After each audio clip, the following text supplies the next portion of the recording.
Well, hey, Miss Donna, it's me. Hey, I printed off this Hold the Rope, and what we want to convey, is faith and holding on to the rope, for the victory and the blessings. But on the introduction, I've got this. So, since the early '90s, part of my home missions ministry has been to go to adult and teen challenges over the years since the early '90s. And I'm trying to read this. And throwing them life preservers, both men and women. And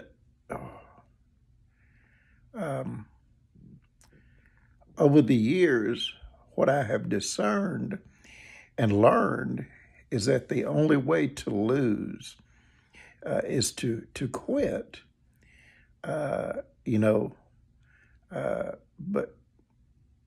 and walk in faith.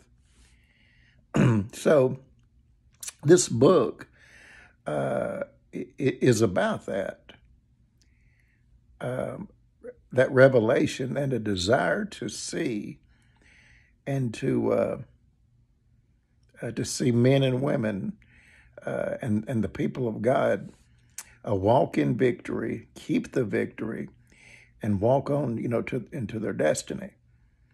For it is for freedom Christ has made them free. Now, in 2007, I preached a message entitled "Hold the Rope" to the Teen Challenge ladies in Mulga, Alabama. And at the end of the message, I prayed for them and gave them a piece of rope to hold on to. The entitle was "Hold the Rope." Over the years, I preached it probably 12 to 15 times. Well, to hold the rope, it was a huge blessing. And for the next 10 years or so, of course, I preached it, many of times. One lady, Lynn Lozano, was there in the first meeting.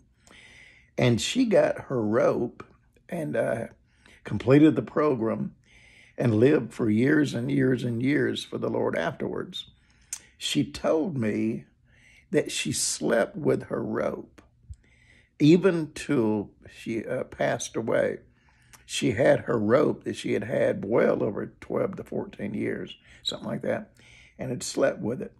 What's amazed me is that over the years, when I have said I'm going to preach the Hold the Rope sermon at the Teen Challenge Ladies Center on several occasions, one of the students will say, I've got a piece of rope. So-and-so gave it to me, and then so-and-so gave it to them. That has happened several times. So it's really been amazing how the Lord has used this message, which I have ministered in various forms over the years, to hold the rope. So, Donna, have that kind of as the introduction.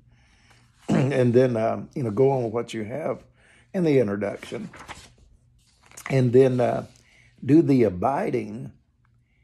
Talk about, Luke 8, and when Jesus said, let's go to the other side, have that. But on that, leave on there, Rick Joyner once said, life is a rickety roller coaster ride. I think that's pretty good, and that the Lord's holding it together. Then underneath that, it's got two things to overcome: poverty and fear. Well, maybe a poverty mentality, it might be good to leave that there. But anyway, fear is the opposite of faith, of course. It's a major hurdle to overcome. And there's fear of the unknown. There's fear of failure. There's fear of even success and victory. So kind of put that there and they kind of flow. And I've got a couple more things written down. But that will get us started. And then I think the abiding, we can either leave that the way you have it, or we could start the abiding at the midway through page 5, where, midway through page 5, right where it says there are some things we can do as we hold the rope. That could be like the last line of the introduction before we go into chapter 1, abiding. So, just kind of read through that, tweak it a tad. And anyway, let's get started. Love you.